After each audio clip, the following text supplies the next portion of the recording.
y'all doing? Welcome to another It's a Lefty interview. Today I'm in Frisco, Texas with none other than five-star sophomore Jacy Abii out of Frisco, Texas. How you feeling today, Jacy? Feeling pretty good. A little cold, but I'm feeling pretty good. Okay, so we in your city, we in Frisco. You recently just won a state title with Frisco Liberty. That's very big for a sophomore. At this point, you don't really know what it's like to lose. You know, I've been watching you for a while, so kind of talk about just winning that and what it means to you, just going back to back. You know, you had a lot of adversity on you. Just kind of talk about just the preparation throughout the season going into this year. We definitely knew that we would have to do like a lot of preparation in the beginning. I think we knew that it was going to be kind of a completely different team and a completely different dynamic from like last year's dynamic of the team, but I think that preparing, we just kind of went into it understanding that we'd have to really focus on fundamentals and just the little things, because I think one thing we were kind of abundant of was the athleticism and talent on our team, and I think it was more focusing on the little things that was going to help us prepare for a state championship. Okay. So in that state game, you had 30 points. Like, what is, like, mentally, like, what is going through your head before the game, like, to even, like, did you come in knowing I'm finna go for 30, or like, talk a little bit about that? I mean, usually I don't really think about my points until like after the game. I'm like, oh, I had 20 something. That's cool.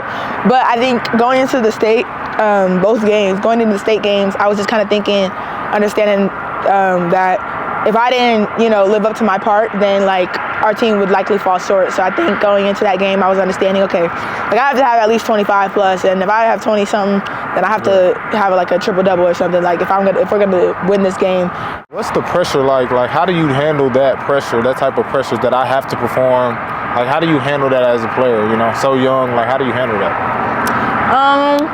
I'd say it's pretty counterintuitive the way I do it. I kind of just throw the pressure rack off. Like, I just kind of throw it onto something else. Not like accountability, but like, I just kind of convince myself that there is no really pressure. Then I really don't like, because the thing is, I want to perform. Like, regardless of what I'm doing, I want to outperform everybody around me. So like, putting pressure on myself usually, takes that away from me. But when because usually I'll go into a game like super nervous. So my thing is that I have to calm myself down instead of hype myself up. So I think I convince myself that like, at the end of the day, it's just a basketball game. You still live life. And I think looking at it from that point of view just helped me understand that like, no matter how I come out of this, as long as I play with no regrets, then we should end up with a W. All right, so I kind of want to talk about your USA experience and stuff like that. You was recently on the U16 FIBA team. Just kind of talk about that and just like what that experience was like for you, just being there and playing with different players from around the country. Just kind of talk about that experience a little bit. That experience was, nothing but like, it's just everything an honor. It was just a big honor for me. Honestly, I can't compare it to anything else. I mean, you don't really understand what it's like till you go through it and play for the team and go through trials and just be around those people constantly, and just, going through 2 days with like that much talent surrounding you is just completely different than anything you've gone through before. But then coming out of it, you have a different bar set for yourself. But it was really enlightening, eye-opening, and definitely really fun. I mean, I think definitely, although it might have been had the most pressure, it was also really fun. Okay. So like, what did you take from like the international game or playing international talent that you brought to Liberty this season? Like, what would you say you took from that? I think just the concept of understanding roles. I think was like, I knew my role at Liberty was going to be completely different than my role on the USA team. But I think that despite whatever the role is, as long as you live up to that role and everyone else kind of looks at that and is like, okay, let me do my part too. Everybody's doing their stuff. So when you made the team, like, what was like were you excited, or were you just like in awe? Like, what was the emotions like once you found out you made the team?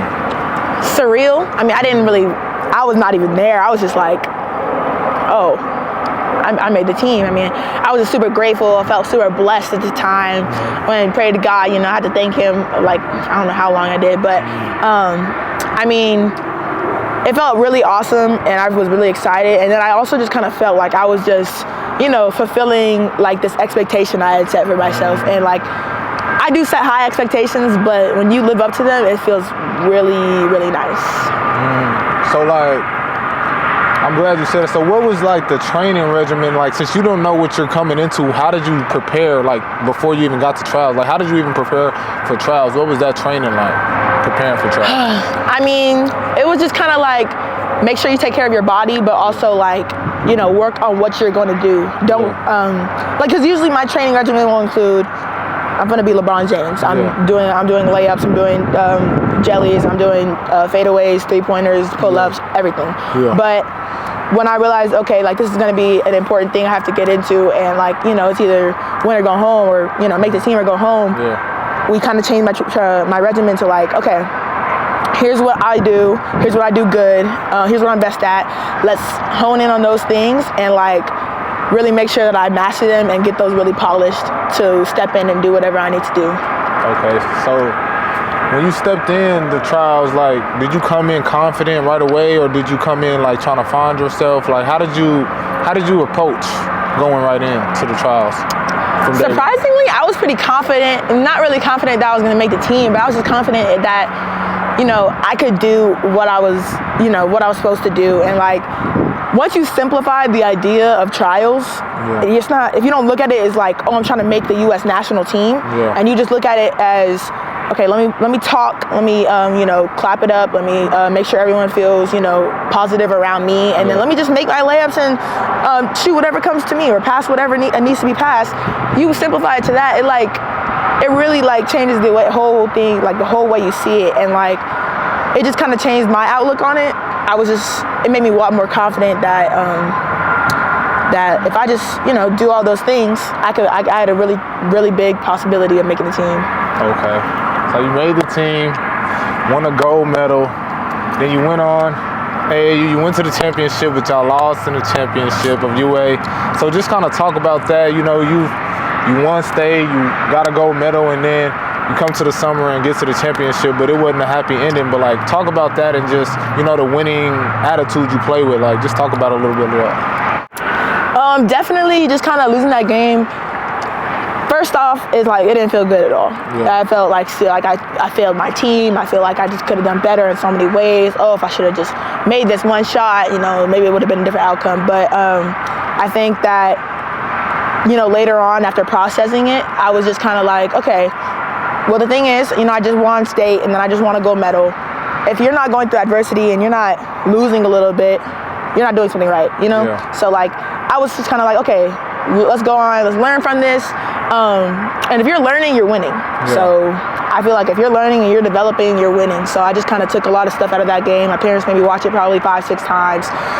So I just learned a lot out of it, and then, you know, just went on to the next and just keep winning. So since you win a lot, you know, you won state championship, gold medal, like, how do you deal with like adversity when it hits because you win so much? Like, how do you deal with that stuff? If I'm being honest, you know, I just, especially like when I lose, I hate losing. So like, I just kind of like, you know, I think about, okay, I lost this game for a reason. Let me think why I lost it, and then let me think of what I can get out of it. So like, I just try to maximize what I can get out of any loss. I mean, that's what I grew up hearing, especially from Coach Dre, my parents.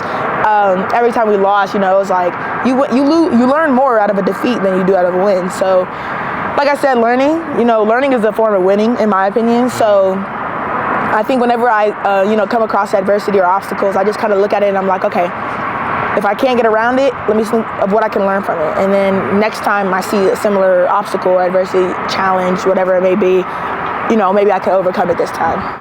So like, who, other than your family, like, who influenced basketball on you? Like, was there anybody else like that who kind of just influenced you to play the game, or who inspires you, stuff like that? Who inspires you, you know? Aside from my family, probably my best friend, you know, I met her when I was 3, just the same time I met the ball, Jaden. We kind of just both went into the game together, and it was just, I think we had like this bond for each other that if one of us quit, like it would have just kind of messed up the whole thing, and we had a dream we wanted to chase. So I think growing up with her on our side has just kind of helped me to, you know, not give up, no matter what may happen, no matter who's better than you. it just kind of, she motivated me to just not give up. If she's not giving up, I won't give up, you know? So just both of us kind of persevering through whatever it may be kind of probably influenced me to stay in the game no matter what happened. So now that the season's over, got a state ring. Now you're on to the summer. I seen you recently got invited to the Overtime Select. Just talk about kind of what that is and just, I guess, what it means to be invited to that, you know? It's Overtime, such a big platform. So what does that mean to you? It just kind of means that, like, you know, if you put the work in, it's going to show. You know, I kind of look at it and I'm like, I see everybody else getting invited. I'm like, dang, am I really like this good? And it's kind of, to me, it means that, like, you know, it kind of shows me that, like, you know, I'm good at basketball because sometimes I forget that. So I think just like getting invited to that, it was just kind of like, okay, I'm a hooper. I gotta remember that. And then it's just a new opportunity. So I'm kind of interested to, like, you know, go and see how it feels to just meet new people or just befriend the same ones and just kind of strengthen those relationships, network, whatever I'm gonna do down there. But I know it's gonna be fun. Okay. So you're gonna be playing a lot of top girls. Like, when you match up with those type of girls, is your mentality different or is it the same throughout any game you play? Or do you have like a different edge when you play those girls? It's definitely different.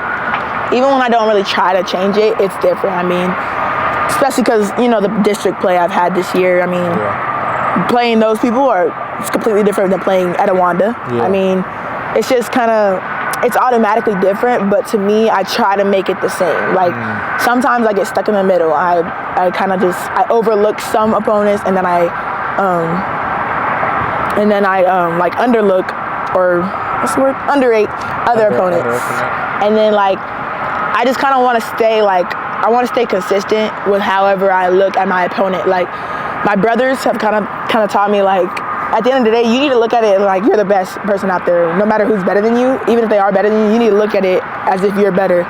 And so I try my best to go with that mentality, but sometimes I fall short. I don't look at it that way, but I kind of try to just, you know, convince myself that, you know, I'm kind of like the best. But no matter who I'm playing, honestly, that's kind of how I try to look at it. Okay, so you speak on your family a lot. Just kind of talk about your family's impact just on your life, I guess, really, and just your approach to basketball, just playing basketball. I know your brothers play, your mom and dad play, so kind of just talk about the family lineage of basketball. Just talk a little bit about that. Definitely would not have been here without my family. I mean, if they didn't, you know, show me what a basketball was, I would not have went into the gym, picked it up, started shooting with my brothers, or tried to shoot. But I think it's really beneficial for me to have two older brothers because not only are they way bigger than me by a large margin, but they kind of just set an example of what to do, what not to do. And they led to me picking up a ball at 3 years old. So, I mean, I just kind of picked up that ball and everyone else was kind of surprised. My dad was like, okay, we weren't going to get you started until later, but, you know, I wasn't about my age to me as a little 3-year-old. I wasn't worried about how old I was. I was worried, my brothers are doing it, I want to do it too, you know?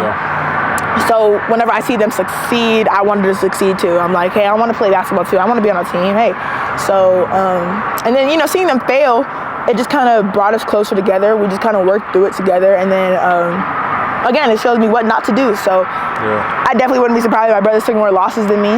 But, I mean, I was the youngest, so I'm probably supposed to come out with more wins. But for sure, I mean, basketball would not have been a thing if, like, they didn't show me what it was and I didn't decide to go into that gym and try to shoot the ball and hit myself in the head. So do you play them a lot? Do you feel like that, like, helps you when you play them a lot like that? Yeah, it definitely for sure helps me. I mean, we don't play each other that often anymore. It was humbling. Getting my shot swatted. It was just super humbling. And then it was kind of like, I want to have them, like, you know, touching somebody's ankles. I want to have them falling. So, like, I never did do that, but it was just kind of like a motivator for me. And as, like, if I could beat them, I could beat anybody. So that's why, you know, before tournaments, I would play my brothers. My dad would have them play me hands down because one of them broke my finger blocking my shot one time. But we're not going to talk on that. So, yeah. So, like, who, other than your family, like, who influenced basketball on you? Like, was there anybody else, like, that you just kind of just influenced you to play the game, or who inspires you, stuff like that? Who inspires you? You know. Aside from my family, probably my best friend. You know, I met her when I was 3, just the same time I met the ball. Jaden. We kind of just both went into the game together, and it was just. I think we had like this bond for each other that if one of us quit, like it would have just kind of messed up the whole thing. And we had a dream we wanted to chase. So I think growing up with her on our side has just kind of helped me to, you know, not give up, no matter what may happen, no matter who's better than you. It just kind of, she motivated me to just not give up. If she's not giving up, I won't give up, you know? So just both of us kind of persevering through whatever it may be kind of probably influenced me to stay in the game no matter what happened. So when people hear the name Jacy Abii, like what do you want them to remember? What do you want them to think when they hear your name? Just now or further down? Definitely, I know that it's going to be basketball. You know, basketball's probably going to get my name out there. So I want them to think I'm a good player. And then I want them to definitely think, like, first or second on their mind, I want them to understand that, like, you know, I'm not here for the glory. I'm trying to give the glory to God. And I think that's what I want my, like, front image to be. It's just, like, I'm not doing this for me. You know, I'm not doing it for me. I'm doing it for everybody else. And then to show everybody else that, you know. It's possible. Yeah. What do you feel like, so you grown as a role model, let's just go there. You grown as a role model. I see a lot of young girls want to take pictures and wait in line to take pictures for you. So like, can you feel that, like, what is that responsibility like, just knowing you have kids looking up to you, knowing you have to kind of watch what you do in a sense, just a little bit, like, what is that like? One is kind of like showing me that like not only everybody always watching, but even when you think they're not, somebody's probably watching. So it's just kind of like I want to set an example for not only myself, but everybody else who's coming up around me, and then other role models too, you know. And then secondly, I would say it just kind of shows me that, you know, there's a group out there of people that believe in me and believe that I'm gonna make it somewhere. So it's kind of motivating to understand that, like, if I don't make it, like, these people just took pictures with me for nothing. So, like, you know, I got to make it now. Yeah. So I want to talk about, like, college NIL real quickly. You know, you probably have, like, 40-plus offers. So how does one go to, like, breaking that down to one school? Like, how do you feel like the process is going for you? Obviously, it's going well, but, like, how do you plan on, like, eventually kind of breaking stuff down, and, you know, what goes into recruiting Jacy, pretty much? I definitely say that, you know, just making sure that I like the vibe, and I'm fond of the place and the coaches, and they feel the same towards me would be the first thing. And then next, I probably look at opportunities and just so forth. Yeah. Is building a brand, like, important to you? Because, you know, a lot of people don't really want to build a brand, and they kind of just want to be basketball players and regular people, but, like, is being, like, a person of status, I'll say, like, important to you, I guess? For sure. I think that at first it wasn't. Yeah. But just understanding that I can really maximize, you know, my opportunities and just maximize however I might live my life and my status and all of those things by, you know, paying attention to my brand and imaging and just kind of putting in the work to that. And I do kind of enjoy it. I kind of enjoy that path and entrepreneuring and all that type of stuff. Okay. So how do you feel just about branding and you know, building your name, image, and likeness? That's very big just in the women's space. So kind of just talk about, like, how you will probably go about it, or what you look forward to just building your brand coming forward. I'm definitely really appreciative of it. I mean, definitely just seeing women's basketball get to the point that they can even have that as just an option, and seeing that grow in the women's game is really nice to watch. But honestly, I'm just trying to, you know, do what I do, play the game, and have fun with it. Okay. So you're very, like, well spoken and articulate. Like, would you consider, like, are you just smart? Do you have good grades? Like, what is Jacy like at school? I'm smart. I definitely say I'm smart. I mean, I kind of just, definitely a lot of it is just natural talents I'm starting to realize, just because I, like, see the people around me, and then I look at, like, just my ability to learn and, like, kind of, like, my desire to keep learning. You know, I don't really like staying in classes that I'm not constantly learning something new, because you know I'm not here to be entertained, especially when I'm at school. I'm here to learn, so I might as well. And like that's why I kind of take a lot of AP classes, just because it just works better with my mind. I'm in GT. It just works better for me. It's not like I'm trying to like, you know, be super smart, but I just want to, you know, maximize my opportunities in school. So we're gonna end it off with 3 to 4 questions. The first question is, when it's all said and done, you look yourself in the mirror, what can you say that Jacy Abii has accomplished or will accomplish just in life in general? I'd say living it all out for God, to get Him all the glory, to show that it's not really for me, you know. And then secondly, just becoming a better version of myself in all areas, basketball, you know, just kind of all of it, and academics, whatever it may be, but just constantly developing and becoming a better version of myself. Okay. So when the ball stops bouncing, like, what do you see yourself doing, becoming after basketball?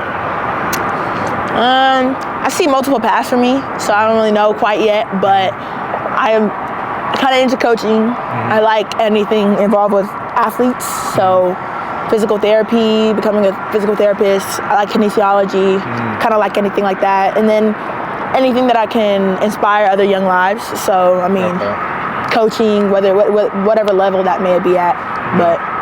Okay. So what does a typical off day look like for you? Like, what do you do when you're not playing basketball? Like, not training? Yeah, either? Not training, just, you know, on an off day. Waking up late, sleeping all the way in, maximizing that. I kind of like cleanliness, so usually, like, if I have time, I'll just take like an extra shower, just for the fun of it. Probably do my hair. Okay. Definitely skincare routine. Okay. If I'm not cleaning or anything, I probably just, you know, hop on the game with my brothers, or you know, hang out with my mom. So usually involves gaming. Me and my brothers, we built a PC, so we do a lot of hanging out like that, just kind of stuff like that. Okay. So you built a PC. Are you like tech savvy? Is that like something? I know your dad has every camera, knows how to work all the cameras. So like, is this is a tech savvy family or something? You know? Honestly, I think so. Our family is pretty tech savvy, if I'm being honest with you. I mean, my brothers, I think one of them's in IT, and the other one is thinking about it too. So, yes, our family's definitely tech savvy, and at first I was not. I don't really like technology like that, but that kind of inspired me to, you know, check it out, try it out, and kind of learned a lot along the way. And like I said, I mean, I appreciate learning in all aspects, so it was kind of fun to do that. Okay, last question. You can go talk to old Jacy, you know, probably 6th grade, maybe 8th grade, around there. Got a 6-minute convo. What you telling her? No matter what, trust God, trust the process. I'd probably tell her to not really, because when I was young, I think I kind of just put off a lot of stuff. I was like, oh, because I'm young, I could do that later. But I'd probably say go ahead and get on it. Whatever you're thinking about doing, do it. Get a training regimen. Start training. Start, you know, taking care of yourself for real. And yeah, trust God, trust the process, and get started. I mean, if you're thinking about doing it, do it. Ain't no reason that we don't have time to be putting stuff off. So. Okay. All right, I'm Lefty Mike. This is Jacy Abii. We out.